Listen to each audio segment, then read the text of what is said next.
dugaan suap raperda reklamasi pesisir utara Jakarta. Ya, selain menggeledah rumah tersangka dugaan suap Muhammad Sanusi, KPK juga memeriksa berbagai pihak terkait.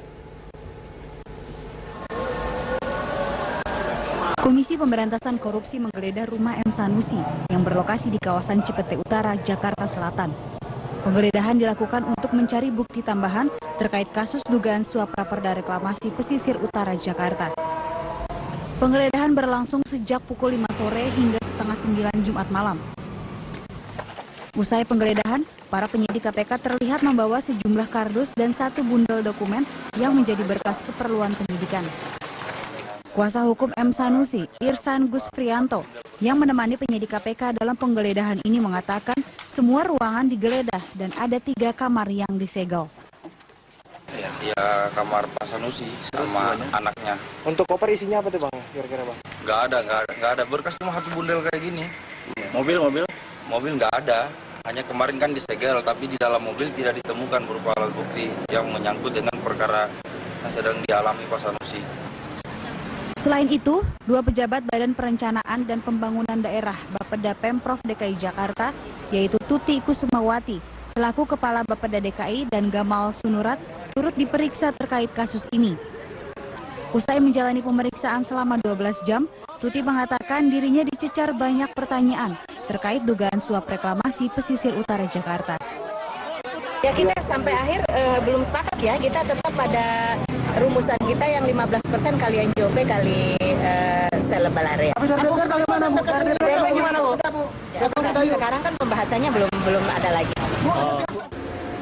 M. Sanusi yang merupakan Ketua Komisi D DPRD DKI Jakarta dari fraksi Gerindra terjaring dalam operasi tangkap tangan KPK bersama Trinanda Prihantoro, asisten dirut perusahaan properti APL dalam praktik suap. Terkait kasus ini, M. Sanusi menyatakan dan telah menyerahkan surat pengunduran diri dari anggota DPRD DKI Jakarta hari Kamis lalu. Tim Liputan, Metro TV. Ke informasi lain, pemirsa, puluhan petugas gabungan dari TNI Polri dan Satpol PP menyebar surat peringatan ketiga atau SP3 terhadap warga dan pemilik bangunan di kawasan Pasar Ikan, Luar Batang, Penjaringan, Jakarta Utara pada Sabtu pagi. Pasca SP3 ini, petugas akan menerbitkan surat perintah bongkar minggu besok dan rencananya eksekusi bangunan liar akan berlangsung Senin 11 April mendatang. Penyebaran SP3 dipimpin oleh Asisten Pemerintahan Wali Kota Jakarta Utara Rusdianto, sekaligus berkomunikasi dengan warga dan pemilik bangunan yang masih bertahan. Saat SP3 dilayangkan, terlihat sebagian pemilik bangunan dan warga sudah ada yang membongkar sendiri bangunan mereka dan memanfaatkan material bangunan yang masih layak untuk digunakan kembali.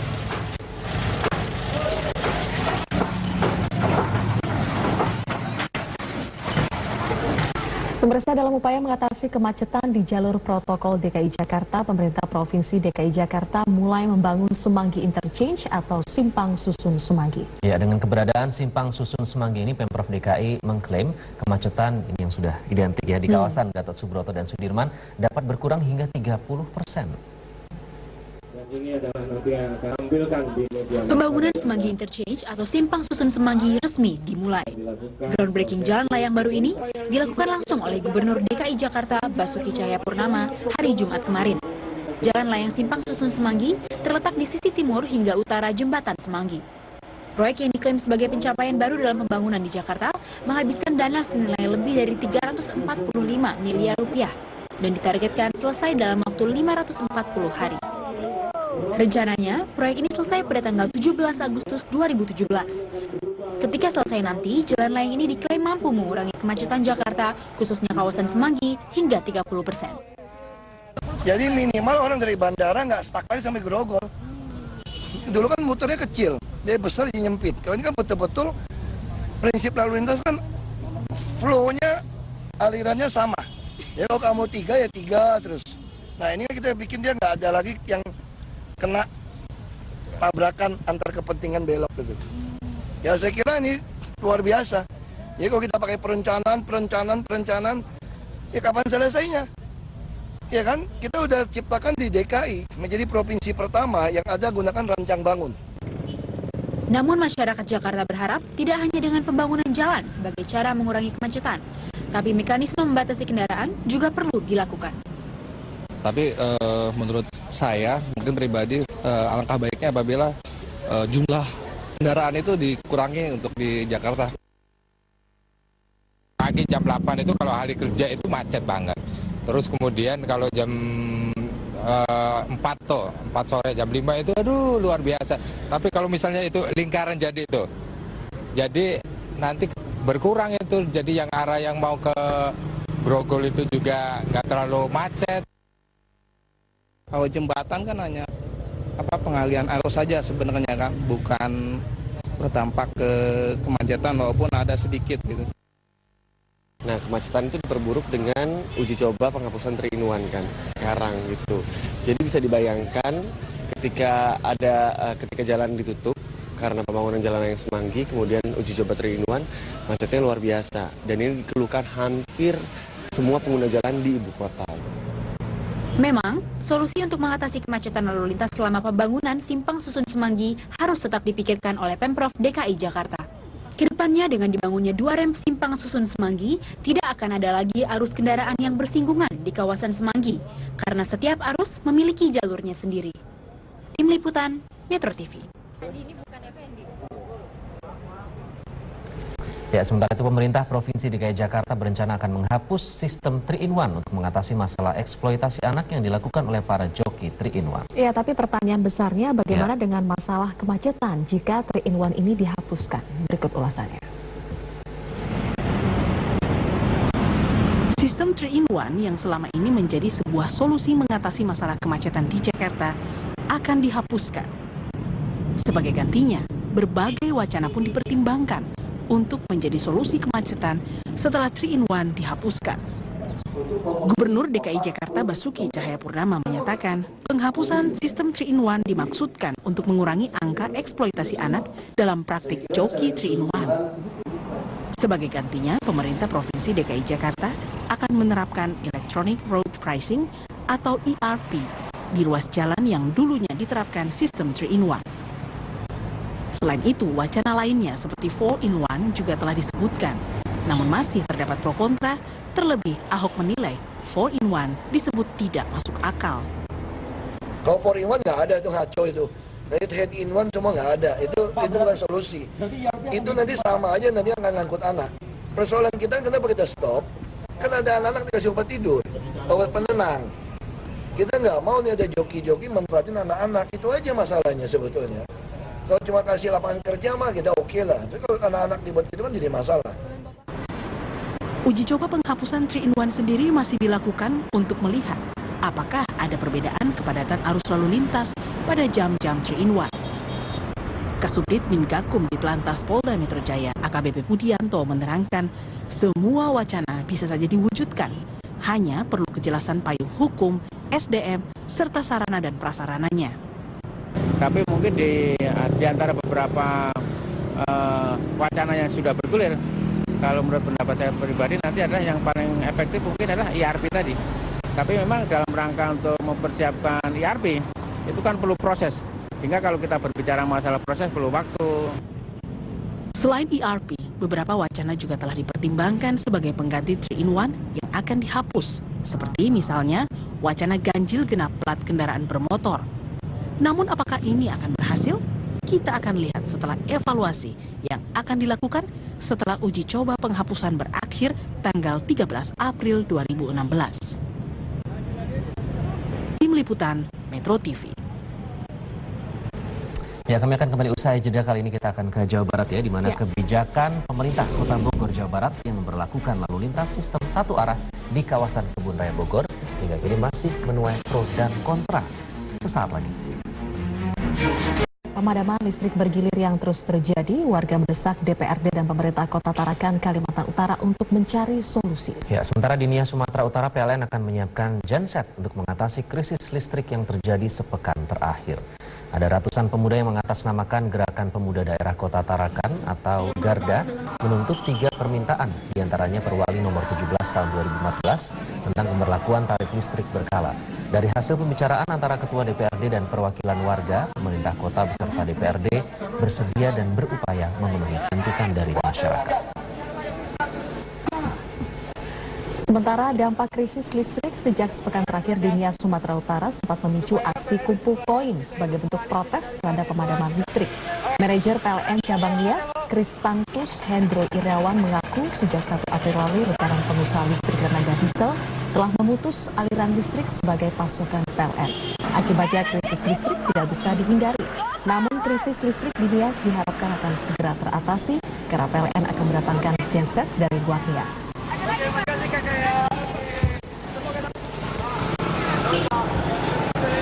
Sementara itu pemirsa, sudah 7 hari terakhir listrik padam di Kepulauan Nias, Sumatera Utara dan hal ini mengakibatkan terganggunya pelayanan pasien di rumah sakit. Ya, meski Rumah Sakit Umum Gunung Sitori telah menyediakan 3 unit mesin genset, kebutuhan aliran listrik untuk melayani pasien belum bisa terpenuhi. Akibat pemadaman listrik berkepanjangan, sejumlah peralatan Rumah Sakit Umum Gunung Sitori pun rusak. Sejumlah pasien akhirnya tidak bisa menjalani perawatan secara maksimal, terutama pasien yang memerlukan perawatan cuci darah.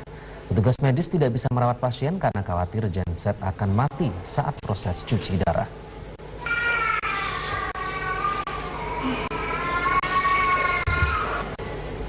Ya, ini cukup ironis ya Zilvia, sudah 70 tahun Indonesia merdeka, warga di salah satu desa di Kabupaten Deli Serdang, Sumatera Utara belum pernah merasakan pasokan listrik negara.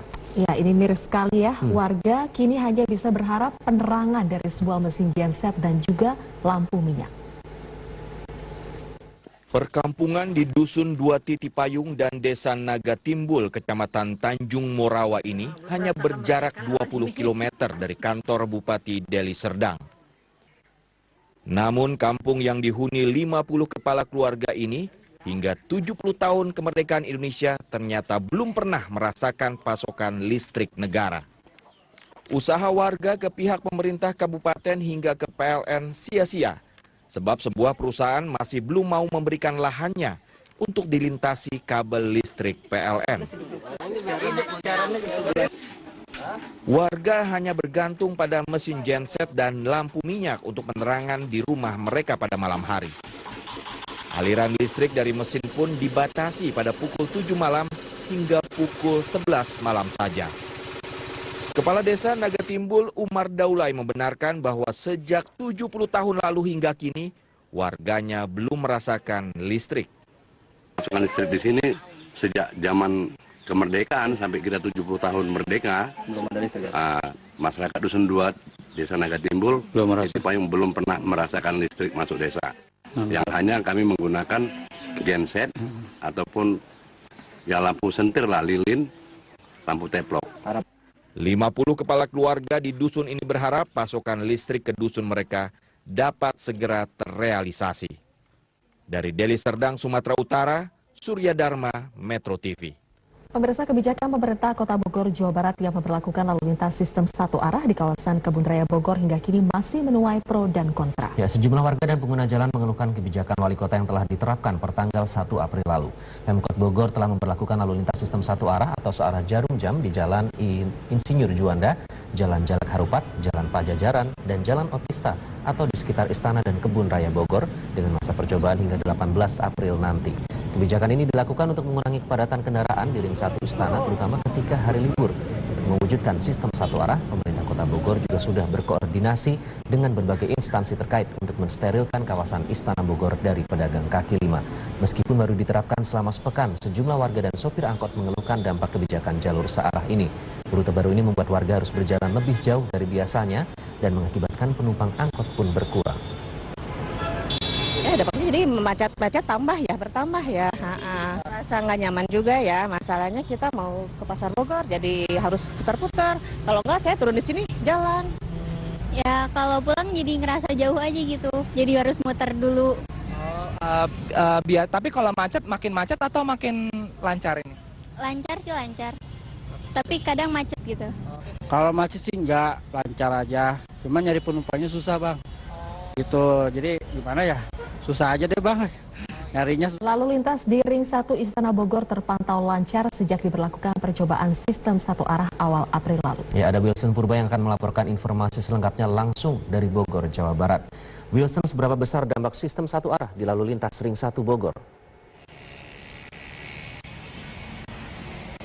Iqbal, sejak diberlakukannya sistem satu arah di Ring 1 Istana Bogor ini, suasana di lalu lintas di Ring 1 Bogor ini terpantau lancar dan juga jika biasanya kendaraan bisa melaju hanya 20 km per jam saja, namun saat ini kendaraan sudah bisa melaju hingga kecepatan 60 km per jam. Dan ini tentunya menghemat para pengguna kendaraan, bisa menghemat waktu dari 7 hingga 10 menit. Dan selain itu juga ada 9 titik kemacetan yang saat ini sudah terurai.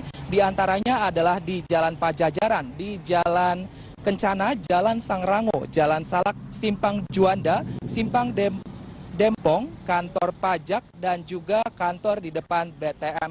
Dan ada 4 jalan yang kini dijadikan satu arah, di antaranya adalah Jalan Juanda, Jalan Harupat, Jalan Pajajaran, dan juga Jalan Oto Iskandar-Dinata. Dan 4 jalan ini dibuat menjadi searah jarum jam dan merupakan Ring 1 Istana Bogor. Namun tetap saja kebijakan ini juga menimbulkan dampak lain, di antaranya adalah adanya kepadatan kendaraan di Ring 2 Bogor seperti di Jalan Pancasan, Jalan Gunung Batu, dan juga Jalan Pasir Kuda. Namun kepadatan kendaraan ini memang tidak berpengaruh yang dengan signifikan terhadap kemacetan lalu lintas, karena memang kemacetan hanya terjadi ketika pukul 7 hingga 8 waktu Indonesia Barat ketika hari kerja. Dan tentunya ada keluhan lain ini dari masyarakat, karena masyarakat ini harus mengeluarkan waktu dan tenaga lebih untuk menuju ke lokasinya, karena ini harus memutar di Istana Bogor dahulu. Dan untuk bersama dengan saya ini sudah ada Bapak Bima Arya selaku Wali Kota Bogor. Pak, ini masyarakat ada protes karena mereka membutuhkan waktu lebih dan juga tenaga lebih untuk menuju ke lokasi-lokasi di sekitar istana ini, Pak. Apa solusi yang ditawarkan, Pak? Setiap hari kita evaluasi terus pelaksanaan SSA ini. Ada laporan memang titik-titik kemacetan, tapi harus kita lihat apakah itu efek dari SSA atau bukan. Nah, kalaupun efek dari SSA, ini harus kita urai. Ada yang kemudian ternyata warga masih mencari pola baru, ya, pola rute baru dari perjalanan mereka, jadi belum menyesuaikan. Ada juga yang jalan alternatif itu karena memang ada parkir liar di situ, ada angkot ngetem sembarangan. Nah, ini juga kita beresin. Nah, jadi SSA ini pada intinya adalah momentum untuk pembenahan secara keseluruhan, bukan hanya arus di seputar Istana dan Kebun Raya. Sudah ada beberapa ruas yang sekarang bebas dari kemacetan, tetapi dampak-dampak lain ini juga kita lihat supaya SSA ini bukan hanya memindahkan kemacetan, tapi pembenahan secara keseluruhan. Nah, keluhan masyarakat ini, Pak, kan banyak yang mengeluh tadi harus memutar dan harus jalan lebih jauh. Ini bagaimana pihak Pemprov menanggapi, maksud kami pihak pemerintah kota menanggapi hal ini, Pak? Ya, saya kira ini memang masalah mengubah kebiasaan. Ya, kenapa mencari jalan-jalan alternatif? Karena di pikiran warga mungkin keliling istana Kebun Raya itu jauh atau macet. Tetapi sebetulnya sekarang rata-rata 5-8 menit dalam keadaan normal gitu. Dan kecuali beberapa waktu kemarin memang terjadi kemacetan karena ada hal-hal yang perlu diantisipasi. Tetapi sekarang relatif lancar begitu. Jadi saya kira ini masalah penyesuaian kebiasaan. Jadi seolah agak jauh, tetapi waktu tempuh, jarak tempuh memang seolah lebih jauh, tapi waktu tempuh itu berkurang sebetulnya.